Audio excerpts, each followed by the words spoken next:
मुख्यमंत्री फडणवीसांच्या धमकीनंतर धनंजय मुंडे यांनी राजीनामा दिल्याची सूत्रांची माहिती आहे।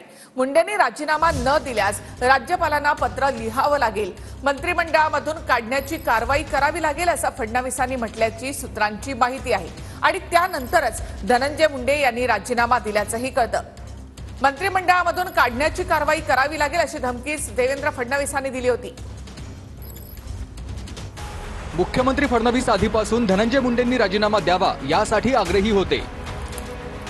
यापूर्वी 3 ते 4 वेळा अजितदादांशी त्यांनी चर्चा केली होती।